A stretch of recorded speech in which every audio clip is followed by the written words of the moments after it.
这一章要跟世界各地的莲友们大家结个法缘。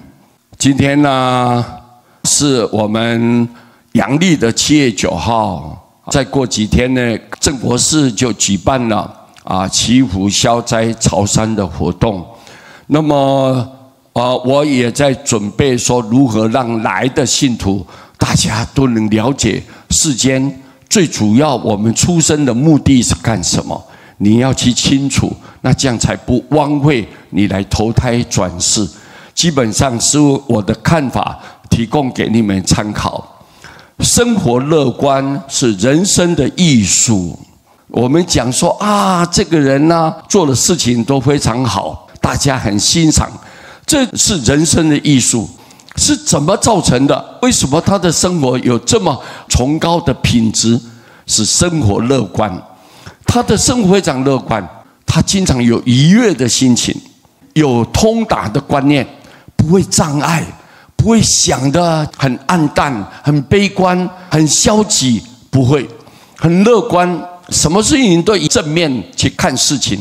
所以他的人生是艺术，因为有这种态度，所以他的生活品质特别高，特别让人家欣赏，这叫做人生的艺术。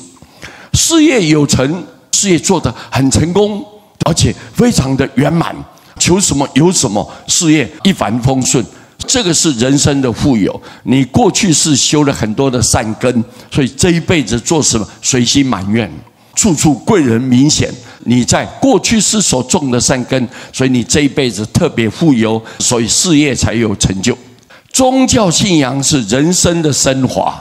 一个人有宗教信仰，他一定懂得因果观念，什么该做，什么不该做，什么该想，什么不该想。他有宗教信仰，所有的诸佛菩萨，所有的天龙八部护法，一切法界善神，就是告诉你嘛，你善有善报，恶有恶报。所以你有宗教信仰以后，心中有一个归属感，这是我们人生的升华，你的意义才会提升，慢慢进步。不然的话，我们人是很空洞的。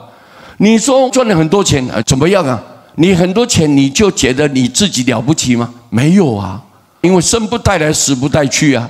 各位对不对？你现在如果你不为别人奉献，不为别人来付出，你的人生是毫无意义的。所以各位，宗教信仰是人生的升华，提高你生命的价值，开拓你的思想领域，让你非常的卓越，才知道说我来世间是做什么的，你的意义就慢慢提升，这就升华你自己。因为有宗教的信仰，才能达到这种境界。信愿念佛是人生的解脱。我们知道世间是苦空无常无我嘛，佛一再的叮嘱我们，告诉我们，再三的交代我们说，世间都是假象哦，没有一样是真实固定的存在。既然这样，我们怎么去解脱？我们只有相信，我就相信什么？我念佛，佛会救我，这就是靠佛，这是他力念佛。只要我相信，我愿意到极乐世界，我信愿两样基础再来，我就是好好的念佛，很精进虔诚的念佛，我一心念佛。那如果你能做到这样，这是人生的解脱。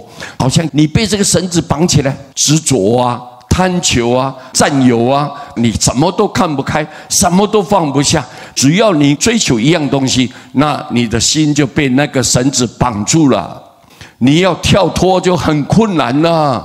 所以怎么样去解脱呢？我们这一辈子当中不要受这些干扰，怎么能够脱离唯独的就你要信愿念佛，你要相信我愿意到极乐世界。因为这个世间如梦幻泡影嘛，一切都是虚假，没有真实。所以我们知道这个道理，我虔诚的念佛，佛发愿一定要救度念佛的人，我就要念佛，顺他的本愿，好好的念佛，他能感应道交，跟佛的本意完全符合，我不违背。那这样你信愿念佛，就是我们人生唯一能够开拓这一条道路，不要再继续受生受死，不要再继续轮回在六道当中折磨。所以这个就是人生的解脱。简单的几句话跟各位大家报告，希望我们大家一起努力，各位对不对？将这个功德回向给整个法界，希望十方法界大家灾难不起，祸患不生，人民都能安乐，天下太平。感谢大家，南无阿弥陀佛。